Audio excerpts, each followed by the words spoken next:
Bon, salut à tous, on se retrouve aujourd'hui sur la chaîne de Prépa 103 donc pour une vidéo pas du tout sur les 103 justement, pour vous présenter nos deux motos, donc nos deux 125 4 temps de type sportive, voilà. Tout d'abord je vais commencer par la mienne, donc une Aprilia RS4 125 de la firme italienne donc du même nom. Et cette moto c'est la petite sœur on va dire de la RS 125 2 temps que vous connaissez sûrement parce qu'elle a gagné plusieurs grands prix en compétition, donc une moto qui marchait vraiment très fort et très bien.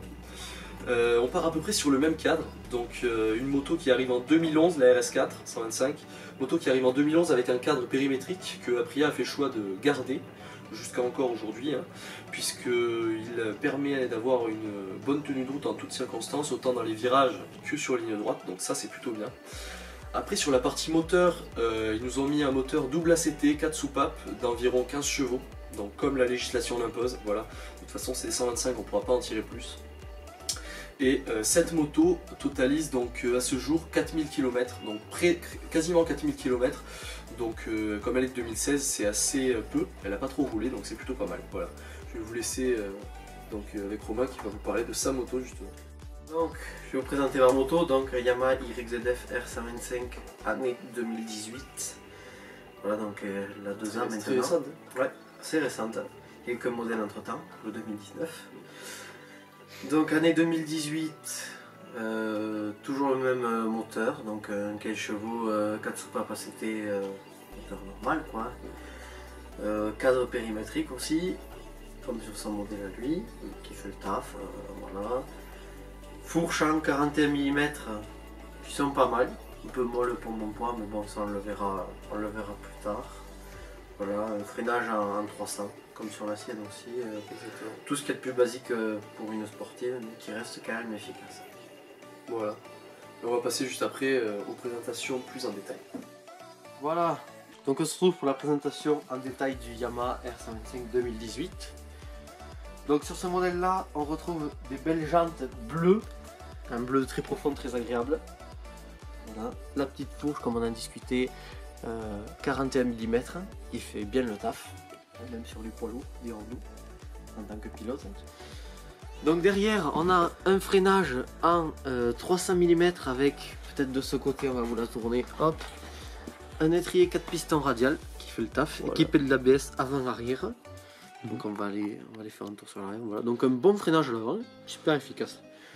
Freinage très efficace justement par rapport aux autres motos. Voilà. Donc l'arrière.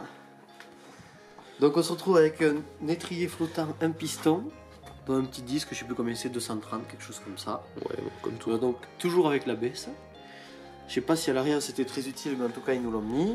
Donc ensuite une partie moteur. Donc on ne voit pas beaucoup le bloc est vachement caché comparé à l'Aprilia, vous le découvrirez. Donc ici carter d'embrayage. Voilà. Donc avec un embrayage qui est assisté sur le Yamaha, qui est drôlement bien. Même pour les nouveaux pilotes et tout ça, ou même les pilotes expérimentés. Facilité de départ, on peut partir presque sans accélérer. Honnêtement, aucun regret sur cette option, je sais pas ce que tu en penses. Très bonne option, ouais. L'embrayage assisté électronique, c'est vraiment quelque chose de pas mal. Après, on l'a jamais démonté, on sait pas comment ça se passe. Donc c'est vrai qu'au niveau de l'entretien, ça doit être un petit peu plus difficile. Voilà, on sait pas trop comment ça se passe, mais en tout cas, bon, sinon, niveau utilisation, c'est quand même pas mal. Ici, donc voilà, les repose-pieds basiques qui sont pas très reculés. Qui sont rabattables. Enfin, moi je les trouve pas très reculés. Non, les commandes sont plutôt bien. Voilà, on n'est pas non plus pour rouler tous les jours. Enfin, moi je trouve que pour quelqu'un d'assez grand, ça va. On n'est pas non plus comme un crapaud, mais on n'est pas non plus tout étendu. Non, c'est pas des motos qui font mal au dos ou quoi que ce soit. Après, c'est sûr que si on fait un trajet de 6 heures, on va finir par avoir mal au dos. Voilà, mais sinon, en soi, c'est assez agréable. Voilà, donc après la jauge justement pour vérifier le niveau d'huile. Comme sur les voitures. Que tu as juste ici. Voilà, bon je vais pas vous la démonter parce qu'elle est serrée. Juste là. Voilà, ici là. On va la dévisser. Donc normalement on sait pas si c'est moto droite ou moto sur béquille. Mais normalement je crois que c'est moto droite. Il suffit de regarder dans le livret de toute façon. Après le pot, tu peux nous en parler. Joli pot, mais qui ressort beaucoup. Bon après c'est pas ultra dérangeant. Voilà, donc sur l'ensemble général. On voit que le pot ressort un peu, mais... Bien vu du dessus, on voit que sur le côté, on l'a un peu. Voilà, sur le côté, ça ressort pas des masses non plus. Voilà, donc là, justement, on le voit, éclairage LED à l'arrière. Voilà, qui est assez joli. Tu peux freiner pour qu'on voit. Hop. Voilà, donc on est pas mal, on est vraiment sur du LED, donc les ampoules ne grilleront jamais. Contrairement à l'avant, où là, tu peux venir ici pour moi peut-être. on se retrouve, bon ça c'est les diodes que vous avez quand vous allumez normal sans la faire démarrer. C'est de la lampe halogène normale, voilà.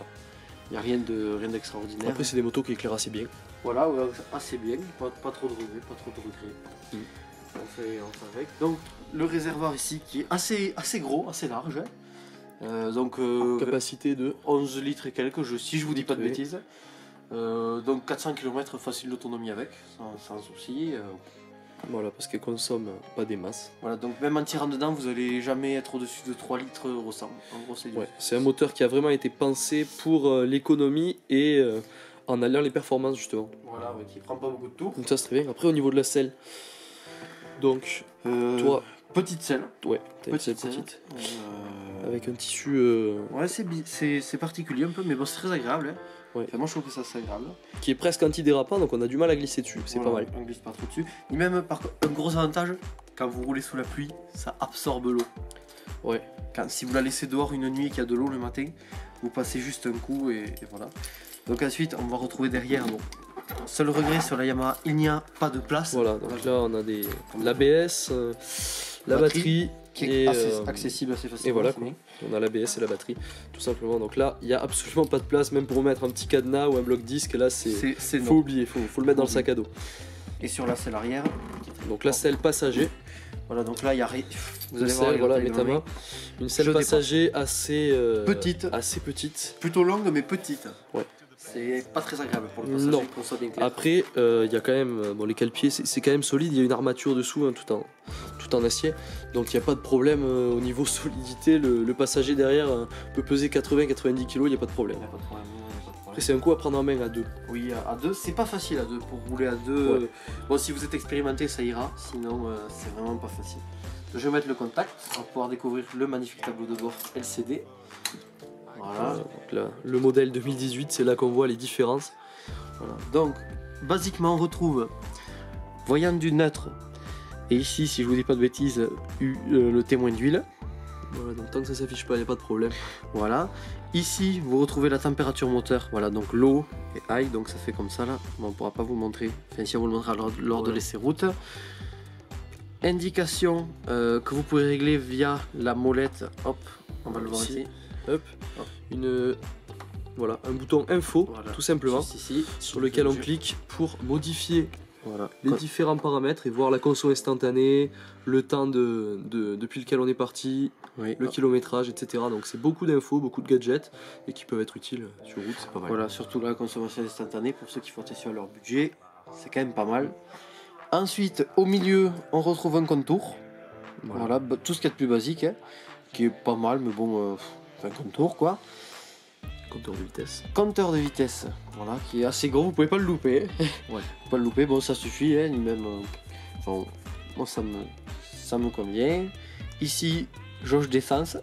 Voilà, toi c'est plutôt bien parce que tu as les différents stades Voilà. de hauteur de réservoir, savoir s'il est rempli, pas du tout. Voilà, donc c'est plutôt bien. Ça vous indique un peu, sachant que combien vous faites avec un plein, ça vous dit. Voilà, la jauge c'est quand même quelque chose de pas mal. Moi j'ai qu'un témoin. Voilà.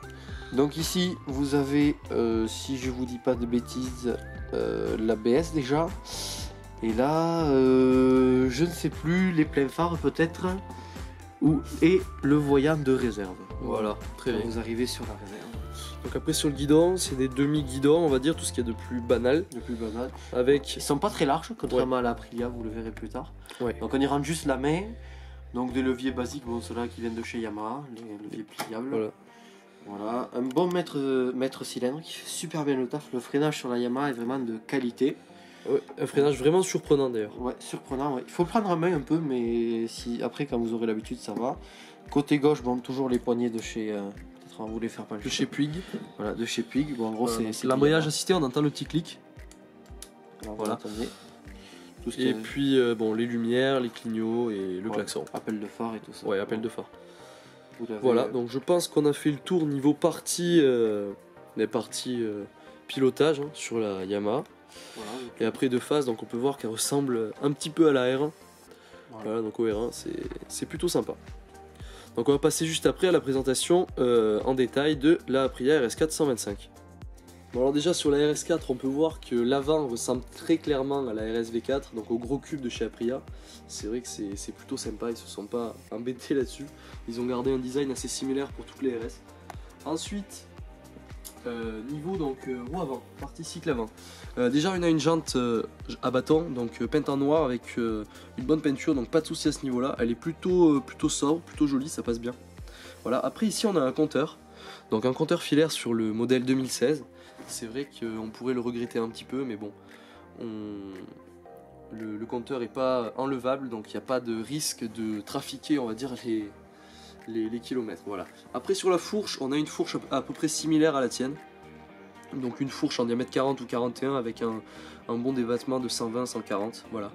Ensuite, sur le disque avant, donc le freinage avant, freinage qui paraît à peu près similaire au tien en apparence, donc avec un disque en 300 et un étrier, donc 4 pistons radial, voilà, sans ABS cette fois-ci, parce que sur cette moto qui est modèle 2016 on n'a quand même pas l'ABS, et ni à l'avant ni à l'arrière, et ça c'est peut-être un des points négatifs. Voilà. Après on va passer à la partie moteur. Moteur qui est très visible sur ce modèle là. Moteur très visible sur ce modèle avec donc pas trop de carénage justement sur cette partie là, donc partie embrayage. On voit le démarreur juste derrière avec le câble d'embrayage juste là, du rig de refroidissement et le haut moteur juste ici. Donc il n'y a pas grand chose à dire sur la partie moteur, hein. Tout a été dit tout à l'heure, mais à part qu'ici on voit le câble d'accélération. Donc parce que c'est de l'injection, donc comme sur la moto Aroma, il n'y a plus de carburateur sur ces motos là, c'est de l'injection. Donc c'est vrai que ça calcule le taux vraiment d'essence, air, un mélange qu'il faut mettre à l'intérieur. Donc on gagne sur le plan de la consommation, donc c'est pas mal. Voilà. Par contre sur ce modèle là, pas d'embrayage assisté. Voilà, pas d'embrayage assisté, mais on s'y fait facilement, même oui, si question d'habitude. Le point de patinage est très petit. Donc il faut réussir à le gérer, quoi. C'est une habitude qui se prend. Après donc sur le freinage arrière, donc ici pédale. Voilà, pas trop reculé non plus. Voilà, commande pas trop reculé du tout même. On peut voir de toute façon, sur le poste de pilotage, on le verra juste après, on peut se mettre à peu près où on veut sur la selle. Donc ici pareil, un étrier flottant, donc avec un freinage, un disque peut-être à peine plus petit que le tien. Autour des 230 en tout cas. Bon, des petits disques hein, comme sur toutes les roues arrière. Voilà, ensuite la jante, jante à bâton comme tout à l'heure, avec juste derrière une couronne en 60 et un pignon qui aura sur le moteur en 13, donc démultiplication en 13 par 60, ce qui est assez gros. Voilà, voir là. La taille de la couronne, hop. Voilà, assez grande par rapport à celle de roulant. Vous l'avez là, hop. On va voir ça. Alors après, hop. Voilà. Sur cette moto ici, pour passer donc les vitesses, ils ont opté pour un système avec biellette, voilà. Donc juste ici, voilà. Un bon système assez efficace. Hein. Alors un système qui marche assez bien. En revanche, la personne qui avait la moto avant moi l'a fait tomber à l'arrêt. Donc il a tordu la patte de ici là, tout simplement le levier de vitesse. Hein. Donc c'est dommage, mais bon, c'est des choses qui arrivent. Donc on essaiera de le changer un jour si possible, mais pour l'instant ça fait largement le travail et il n'y a pas de problème à ce niveau là. Après donc sur la partie moteur, on a l'huile juste ici, voilà. Donc jauge d'huile juste ici, c'est quelque chose à dévisser, je vais essayer de mettre la lumière pour qu'on voit. Voilà, c'est quelque chose à dévisser juste là. Voilà, on la dévisse, on l'essuie comme sur les voitures et on rentre dedans pour voir à peu près à quel niveau on est. Ensuite, donc sur la partie moteur et partie cycle, avant, arrière, tout a été à peu près dit. On va passer sur la partie poste de pilotage avec la selle et la selle passager. Donc déjà sur la selle, on a quelque chose de pas mal. C'est une selle vraiment très très grande, donc on a la place de se mettre à peu près où on veut sur la moto. Si on a plus ou moins mal au dos, on peut se reculer, s'avancer. Selon si on est plus grand ou plus petit, donc c'est plutôt bien. Ensuite, la place sous la selle, donc ça c'est pas mal. Voilà. Alors ici, comme il y a la selle passager, voilà, faut faire attention. La selle s'enlève facilement. On voit que ça squatte déjà. Des chiffons et voilà un grand bac. Truc, voilà un assez grand bac. Voilà, donc c'est plutôt pas mal. Bon, il n'y a pas la place non plus de mettre un casque ou des trucs comme ça, mais une paire de gants ou quelque chose comme ça passe. Alors, on fait attention à ne pas boucher quand même l'arrivée d'air, pardon, de la moto, parce que l'arrivée d'air de la moto se trouve juste ici là. Voilà. Donc là on fait attention à rien boucher pour pas avoir de problème. Vous n'aurez pas le focus, excusez-moi. Et voilà. Très bien. Bon après, c'est vrai que voilà, il faut le remettre bien droit. Et voilà, ça se clave tout seul, donc on est bien. Après, sur la selle passager, c'est comme Romain. Le même problème que là-bas. Voire encore plus petite. Voilà. Donc il n'y a pas vraiment moyen de faire de grands trajets et de longs trajets avec un passager à l'arrière. Là, si vous voulez prendre la copine, assez compliqué pour. C'est vraiment compliqué, ouais. Hop. Après, sur le poste de pilotage avant, donc avec les demi-guidons, on a, comme sur toutes les motos, hein, ici les appels de phare, plein phare, feu de croisement, les clignotants et le klaxon. Voilà, donc assez sobre hein, comme Komodo, c'est épuré. Et ici, pareil, coupe contact, démarreur. Et bon, nous, on n'a pas de bouton d'info. Voilà, c'est le seul petit détail qu'il y aurait. Démarreur avec l'absence de bouton. L'absence de bouton d'info, puisqu'on a un compteur assez différent. Et avec un mètre cylindre bon, qui fait le taf, mais c'est vraiment pas à la hauteur du freinage de la Yamaha. Le freinage qui pêche un peu sur cette moto. Ensuite, donc, on va la démarrer. Hop, sympathique. Voilà. Donc, on a ici un contour analogique. Donc, un petit côté vintage, on va dire. Donc, c'est plutôt sympa, c'est plutôt joli. Hein. De toute façon, il y a des rétroéclairages derrière en blanc et en rouge. Voilà, avec des jauges. Voilà, donc là, la jauge d'huile est allumée parce que le moteur n'est pas allumé. Hein, sinon, tout s'éteint complètement. Après, il y a des voyants de réserve, par exemple. Et des voyants, bon, comme sur les voitures et les motos assez récentes, hein, des voyants de problèmes moteurs ou tout ça. Donc le moteur, en cas de problème, ça se coupe. Il y a des sécurités comme sur celle de Romain. Voilà, c'est quand même quelque chose de bien. Après, donc on peut voir qu'on a quand même 2-3 informations. C'est moins gadget que la Yamaha, mais on a 2-3 trucs. Ici, on a le kilométrage total, donc 3985. On a ici le trip 1, le trip 2, donc différents voyages. Vous remettez à 0 quand vous voulez. La vitesse max. Donc ça, vous la remettez à 0 aussi quand vous voulez. Et ensuite, donc sur la droite, jauge de température avec différents crans, différentes étapes. Mais on arrive rarement au milieu et si on l'atteint vraiment, c'est qu'on est en ville et que ça chauffe un petit peu. Sinon, après, quand ça commence à prendre l'air, vu qu'il y a un grand radiateur sur celle-là, on n'a pas de problème de surchauffe sur le moteur. Il faut rouler, ouais, c'est la sportive. Et après, donc on a juste là le compteur kilométrique, enfin les... Voilà. Tout est assez épuré sur donc tout est assez épuré, il n'y a pas vraiment de problème. Après les rétros sont inclus à la bulle. C'est très joli, voilà. On peut voir la base. Donc ça plaît pas. Qui dépasse pas. C'est chacun qui le voit comme il veut. Après celle de Romain c'est pareil, toi ils sont vraiment différents. Voilà, vous avez cette vue là quand vous êtes au poste de pilotage. C'est plutôt agréable. Hein. Ouais. Voilà. Puis on prend pas trop de vent. Les deux bulles là, sur les deux motos ayant essayé les deux, enfin chacun, on prend pas trop le vent de face. Donc c'est pas trop un problème ça. C'est plutôt pas mal. Donc on va se retrouver pour le comparatif sur route. Pour le réservoir, peut-être j'ai oublié un détail. Donc le réservoir qui lui fait 14,5 litres avec 3 ou 3,5 litres de réserve en gros. Grosse capacité. Donc grosse capacité, mais pas autant de kilométrage possible à faire que celle de Romain parce que le moteur pompe plus dans les tours. Voilà. Donc ici c'est vrai qu'on a quelque chose de pas mal. Après, quand même, niveau réservoir, avec 14 litres 5, il y a quand même moyen de faire à peu près 350 bornes. Je pense 400 si on fait vraiment attention, mais pas plus. Et le bouchon de réservoir, le bouchon de réservoir reste sur la moto, donc à la pompe c'est pas mal, pas moyen de le perdre. Voilà, l'eau fermée, on appuie un peu, on le clappe et c'est fini. Voilà. Donc pour la feu arrière aussi, comme on avait dit tout à l'heure, c'est du LED, comme pour Romain. C'est plutôt joli, c'est vachement intégré sur celle-ci. Et à l'avant, c'est comme toi, des feux halogènes. Voilà. Donc ça c'est l'appel de phare, le phare central. C'est joli. Et on passe après aux essais sur route. Hein. On se retrouve donc pour l'essai sur route de la Aprilia RS425. La première chose qui nous choque, c'est sa facilité de prise en main. De suite on se sent à l'aise. En effet, son poids réduit lui confère une bonne maniabilité. Son moteur rageur dans les tours procurera de bonnes sensations et de bonnes accélérations. Sa plage de puissance, remplie entre 9 et 11 000 tours, permet de s'extraire avec facilité des virages, même les plus acérés.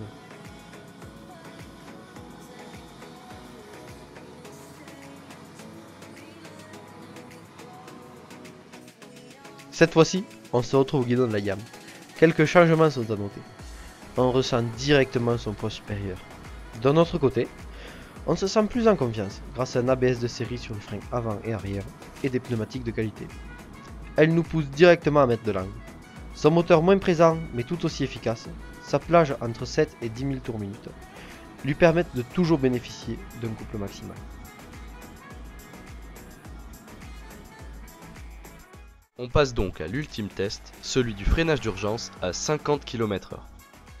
Nous commencerons donc avec la Yamaha YZF R125 année 2018, munie de l'ABS à l'avant et à l'arrière, et d'un freinage plutôt surprenant pour sa catégorie. À 50 km/h sur route sèche, on remarque donc que la Yamaha est capable de s'arrêter sur environ 10 mètres, ce qui est assez surprenant pour une moto de si petite cylindrée. Même si le freinage de sa concurrente italienne n'est pas aussi pointu, la RS4 reste tout de même dans les meilleurs pour son année. Dans les mêmes paramètres extérieurs que la précédente, la Aprilia s'arrête sur 2 à 3 mètres en plus que sa rivale. Ceci est dû à l'absence d'ABS et à un freinage un peu moins dosable. On se retrouve donc pour le bilan final de la vidéo de comparaison, où là on va départager l'YZF R125 et l'Aprilia RS4 avec les plus gros points positifs et les plus gros points négatifs de chacune. Qui vont englober en gros leurs particularités et tout ça.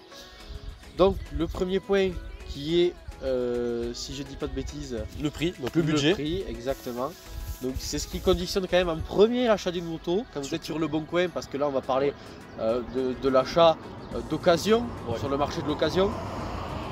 C'est ce qui détermine un peu ce que vous allez acheter, quoi. Si vous allez acheter un scooter ou une sportive en gros, hein, c'est ça, pour voir dans les grandes lignes. Donc pour l'année 2016, 2017, 2018, chez Yamaha, il ne faut pas s'attendre à moins de 3 000 € quoi, en gros. Ouais, 3 000 € c'est les tarifs minimum pour avoir des... Voilà. Bon, sauf motos, sauf bonnes occasions, comme on dit, hein, les trucs où il faut se jeter dessus.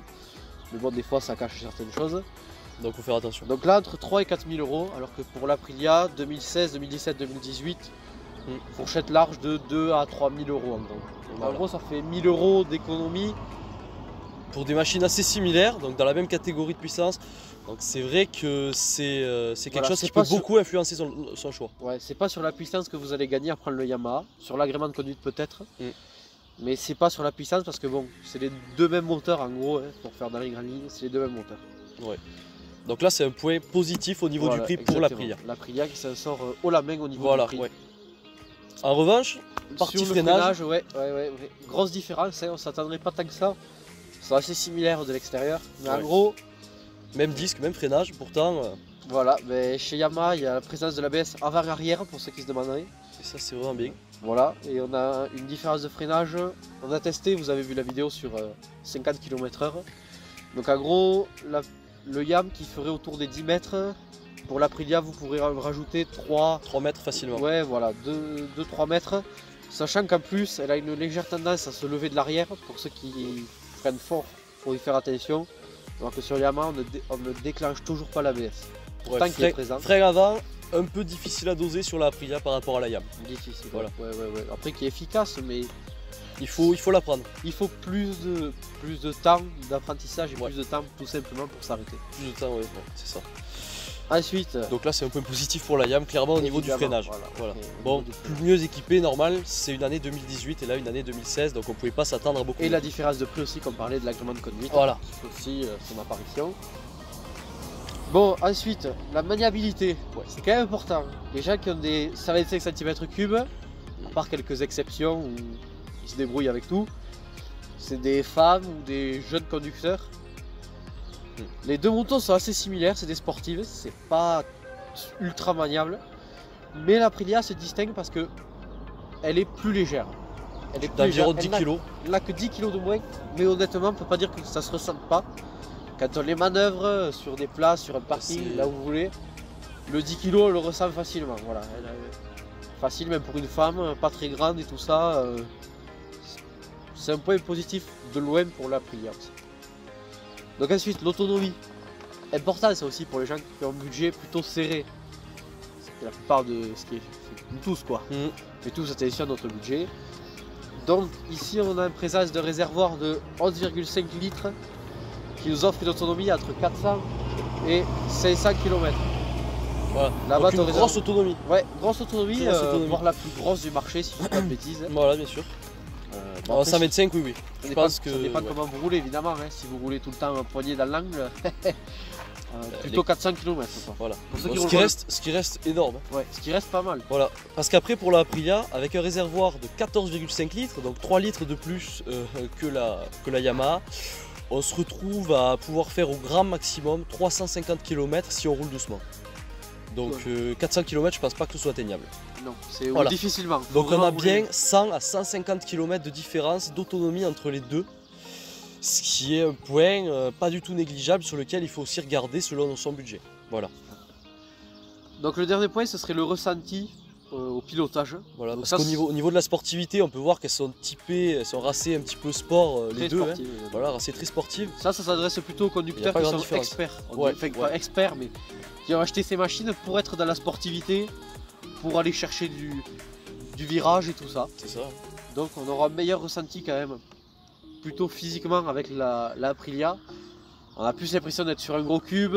Ou sur un de temps, ça se rapporte un peu plus. Ça vibre plus, ça prend plus de tours. Voilà. Et ça marche plus dans les tours, c'est un moteur assez exclusif. Voilà, qui demande, Voilà. qui demande à être poussé un peu, 11 000, on y est vite. Et voilà, en montée, on reprend pas à 6000. Voilà, c'est pas la peine, c'est un moteur qui est exclusif. Voilà, mais pour ceux qui cherchent des sensations, quelque chose qui... En 4 temps, bien sûr. Ouais, en 4 temps évidemment, sinon vous conseillerez de prendre un 2 temps. Mais bon, La RS 125, c'est une autre histoire. la légende, voilà. Mais on vous conseillera plutôt l'Aprilia pour ceux qui cherchent vraiment des sensations. Voilà. Donc ça c'est plutôt un point positif, mais c'est vraiment Donc pour une c'est- certaine c'est- partie c'est- des On va pilotes. dire c'est ce point-là qui va les départager un petit peu sur le critère de choix. Après, chacun a ses critères et chacun a son budget. Donc c'est à vous de choisir. Et puis je pense qu'on a fait le tour. Après sur les deux motos, on a à peu près tout dit. Voilà. Peut-être qu'il y aura une vidéo mise à jour un jour. si Ouais, on va au peut-être une circuit vidéo, ou voilà, ouais, exactement. quelque chose Ou comme d'autres vidéos avec d'autres comparatifs, on sait pas ça. encore. Su- Voilà. ouais, on va essayer de faire ça avec d'autres types de 125 Voilà, voilà. dans les grandes lignes. en gros. Et puis après on essaiera de reprendre aussi un petit peu les vidéos sur les Peugeot, hein, sur les 103. Et voilà, je pense qu'on a tout dit sur les On a fait motos. le Si tour. vous avez des questions, de toute façon, N'hésitez en pas. commentaire. Nous on répond à tout. Puis ouais, je sais que Aprilia, marque italienne, certains, J'ai fait des blagues dessus, c'est pour ça. certains sont un peu perplexes. Pour l'instant, il n'y a pas eu de problème, donc on verra par la suite. Hein, mais bon, le charme italien est présent au moins. Voilà. Et bien écoute, je crois qu'on a fini la Sur vidéo, ce, donc on va ouais. vous laisser là-dessus. Merci, mettez un pouce bleu, ouais, comme on l'a dit, commentez et voilà. on se retrouve pour la Voilà, prochaine voilà. vidéo.